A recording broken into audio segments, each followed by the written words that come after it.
one of the things that I did with the tonal work is that I show you what direction the light is coming from.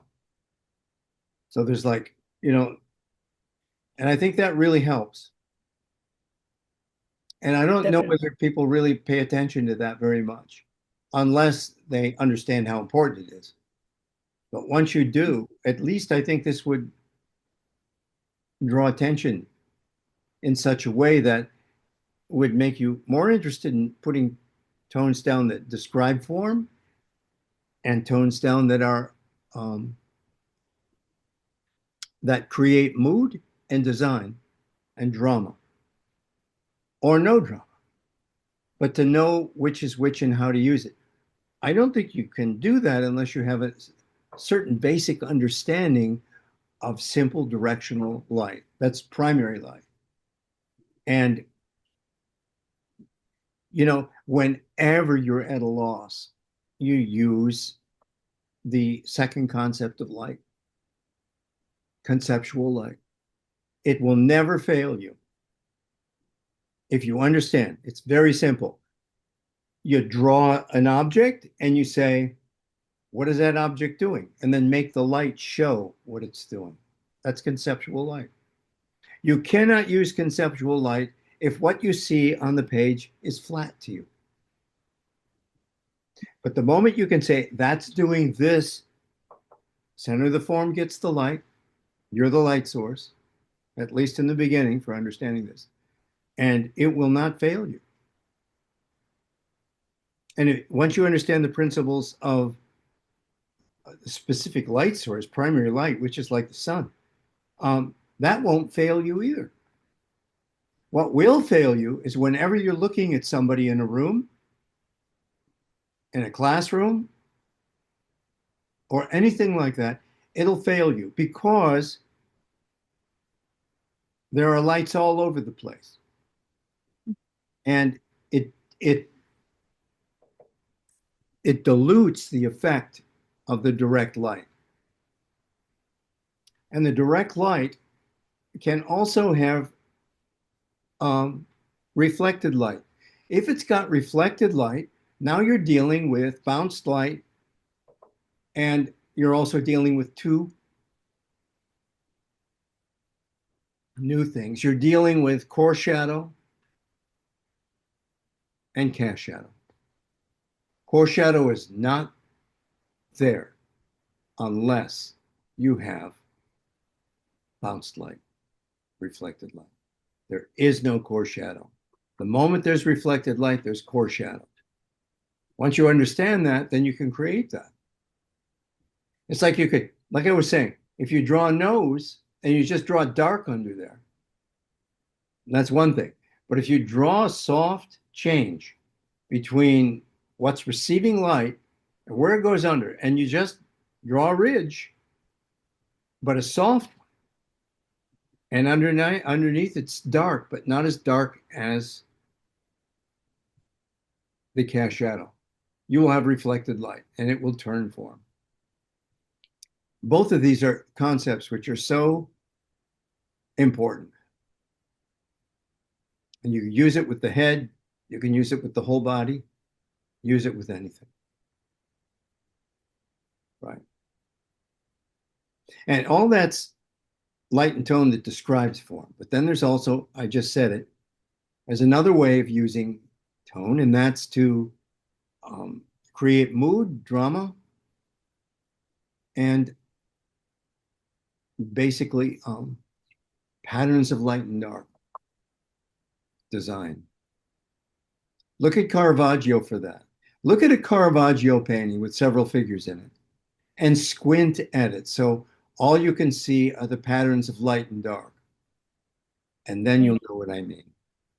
Yes, I've done that. It's amazing. It's shocking because he invented it all. I mean, he created out of not He did, yeah. While out he of was gossamer, out of gallivanting nothing. around the country and getting in fights and killing people and stuff like that, he managed to do this at the same time. I don't know. It's multitasking, I think. Multitasking. Right. Uh, He was very efficient. yeah. Kind of amazing. Well, I think it says something that to me, a person and the art they create are not the same. The art they create, if it is extraordinary, is probably not by them, but is channeled. And when people claim I did this, I did that, and the other thing, it's like too opaque. There's something missing. We're lucky if we get, that kind of visitation where things just begin to flow and they're at ease, right? And we try to cultivate that. But if you spend too much time boasting about it or, needing it to belong to you, I think that's a dangerous edge. And I think that when other people say that person's a horrible person, bad to his children, bad to his spouse, and all the rest of it, we should take all their art down and never look at it again. They're missing the point. Because these things are a gift, regardless of what the people are. Right. And I guess this is a long story and it may be arguable for some of you, but um, I can argue this point very well. So don't fuck with Picasso me. seems like a good example. But Picasso seems like a good example. Picasso's a good example. I also I've always said this about Dylan.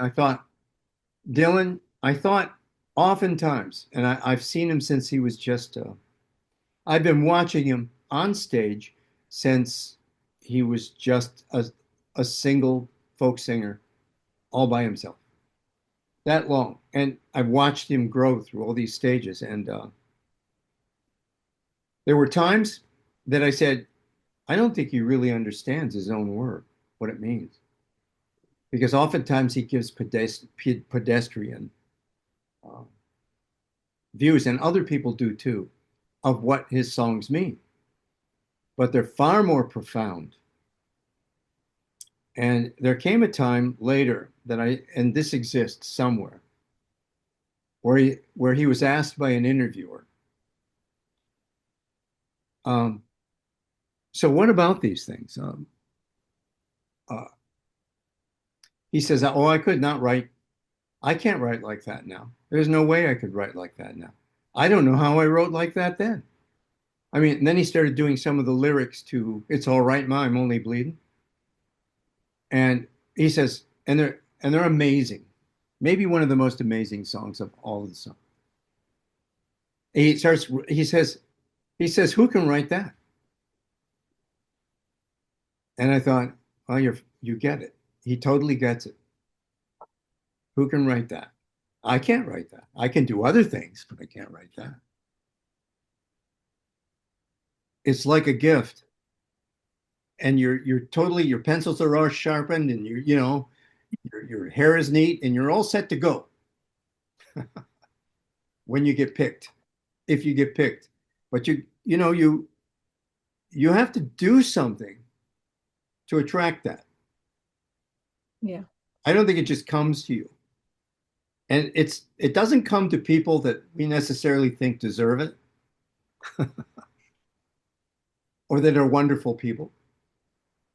It has nothing to do with that. And the work has nothing in a certain sense to do with them once it's gone and it's out there. It serves its purpose. It brings us something that's fresh and new into the world that isn't just a regurgitation of everything else we've seen or listened to. It's that kind of creativity that brings in the freshness that we need, that keeps things alive. Right? Otherwise, when you watch producers, all they can do is do remakes. You know that they're not connected at all. All they're doing is trying to make sure that they make money. And by the way, they aren't the same producers that had I don't know, the feeling of film and loved it, or animation, or anything else. The ones that are doing it are doing something really remarkable. So there's no guarantees. The the reward for that is the way I see it. It's nice if you make money. Don't get me wrong. You got to make money, but the reward to me is to have the privilege of connecting to something like that. That I can be part of something like that, even if no one else in the world knows about it. Yeah. It's a connection you make. It doesn't need anybody's approval. Yeah. Yeah. When I Yeah. Excuse me. oh, sorry. So back to the Bob Dylan thing. Um, it's kind of weird because like when I'm like creating something without really copying or thinking about something I actually like, and I'm just kind of doing it from nowhere, the thing that comes out, I'm always like, what the hell? Like, I have no clue where that came from. It's kind of gross, but I like it, you know? It's interesting. Yeah. Well, I agree. I don't know about the gross part, but Sometimes it can be. so sometimes you feel like something's coming out of you that maybe you wouldn't like to expose, and that's kind of gross. Yeah. It's like I like drawing like grotesque things, but it's weird because I don't really like watching grotesque things, you know? I don't know. So it's a weird, Yeah. So yeah. But it's taking you. Yeah. Sometimes creativity takes us on a journey that can be scary. Creative journey. I'm not talking about doing scary things. I'm talking about the art takes us into uncomfortable places. hmm And that's the journey. And I think, like I've said many times before, I think the artist is the closest thing we have in the West to a shamanic journey. It's possible. And it's actually somewhat allowed because the powers Yes. that be don't try to harness artists that much. AI might, Mm. but I think that cultures have allowed artists to do what they do. You know, they're kind of crazy, they're off tilt, uh, and we've got them and they're great. But how do we keep them in the corral, you know? So Well, Western artists have a certain liberty that other people in the culture don't. I mean, for instance, we can go draw naked people every day. We can have conversations on the break with naked people. And an ordinary person doing that might be flipping out. Sometimes when they see too much clavicle, they flip out, right? Oh, cleavage or whatever the hell. You know what I mean? But we're not in that game. It will never be perceived by us in quite the same way. So, so there's a kind of grace in being an artist, even if it's not paid well sometimes.